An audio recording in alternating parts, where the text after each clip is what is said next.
ఏంటమ్మా మళ్ళీ వచ్చారు? ఏం లేదు నాయన, ఇందాడ సరుకులు తీసుకున్నప్పుడు ఎక్స్ట్రా 10 రూపాయలు ఇచ్చారు, అవి తిరిగి ఇచ్చేద్దాం వచ్చానయ్యా. అయ్యో అవునా? మరి అలాంటప్పుడు రేపు తీసుకొచ్చి ఇవ్వచ్చు కదమ్మా. ఎందుకు ఈ టైంలో తీసుకొచ్చావు? అవును, ఇందాక 20 రూపాయల గురించి బేరం ఆడావు.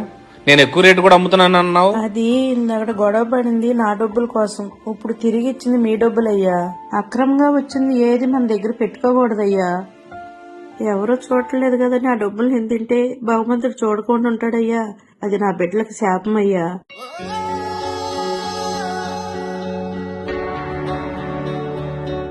సార్ నమస్తే. తిరుగారు నమస్తే, రండి. తిరుగారు ఏంటి సంగతిలో? ఏంటి అలా ఉన్నారు, ఏమైంది?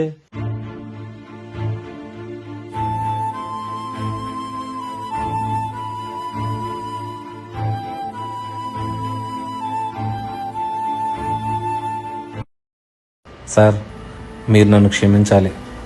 పోయిన వారంలో లెక్కల్లో తప్పు రాసి ఆ 25,000 నేను తీసేసుకున్నాను. అవునా? అసలు నేను అదేం గమనించలేదు. మరి మీరు ఉంచుకోవచ్చు కదా, ఎందుకు తెచ్చిచ్చారు మళ్ళీ? మీరైతే గమనించకపోవచ్చు, కానీ దేవుడు అనేవాడు పైన చూస్తూనే ఉంటాడు కదా సార్. ఈ పాపం సొమ్ము తీసుకొని నేను సంతోషపడితే రేపు నా పిల్లల పాలిట శాపంగా మారవచ్చని ఈ రోజే తెలుసుకున్నాను సార్. సారీ అండి, ఇంకెప్పుడు ఇలాంటి తప్పు జరగదు.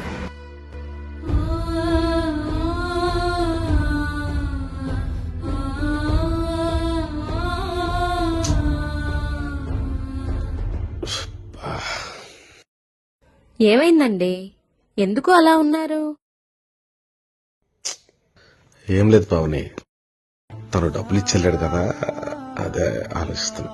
పోనీలండి, తప్పు చేసినా సరిదిద్దుకున్నాడు, అది గొప్ప విషయమే కదా. మన కష్టం మనకు మిగిలితే చాలండి, మోసంతో వచ్చేది ఏది కూడా మనకు వద్దండి. ఆయన చెప్పినట్టు అది ఎవరి బిడ్డలకైనా శాపమే కదండి. చూస్తున్నాం కదండి, ఈ క్షణమే మనది, తర్వాత ఏం జరుగుతుందో ఎవ్వరికీ తెలియదు. మొన్నొచ్చిన కరోనా చాలా గుణపాఠాలని నేర్పింది కదండి.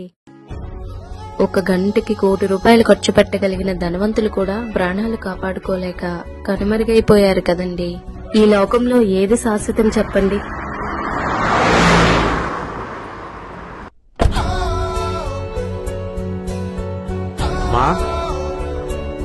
ఎవరు కావాలండి? నువ్వు జ్యోతి వాళ్ళ అమ్మవే కదమ్మా? అవునండి. ఒక్కసారి అమ్మను పిలుస్తావు తల్లి? అలాగేనండి.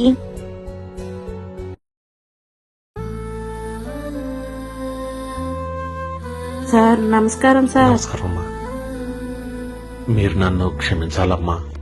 మీ ఆయన గారు బ్రతికుండగా నాకు ఒక 4 లక్షల రూపాయలు ఇచ్చారమ్మా. ఈ విషయం ఎవరికీ తెలియదు. ఇవి మళ్ళీ మా పాప పెళ్లి కుదిరినప్పుడు అడుగుతాను, మీ దగ్గర ఉంచండి సార్ అన్నాడు. ఆ కొద్ది రోజులకే పాపం ఆయన యాక్సిడెంట్ లో చనిపోయారు. ఈ విషయం ఎవరికీ తెలియదు కదా అని చెప్పేసి నేను అది మీకు చెప్పకుండా ఒకవేళ మీరు అడిగితే చూద్దాంలే అనుకున్నాను. మీరు ఇప్పటి వరకు అడగపోతే ఇంకేవద్దనుకున్నానమ్మా. ఇది అన్యాయంగా తీసుకున్న డబ్బు, ఇది నా బిడ్డలకు శాపమని ఓ మనిషి ద్వారా తెలుసుకున్నానమ్మా. ఇది మీకు చెందాల్సిన డబ్బమ్మా, వడ్డీతో కలిపి 5 లక్షలు తీసుకోండి అమ్మా. నేను అప్పుడే మీ కష్టాల్లో ఇవ్వాల్సిందమ్మా, తప్పు చేశాను, క్షమించుతాను.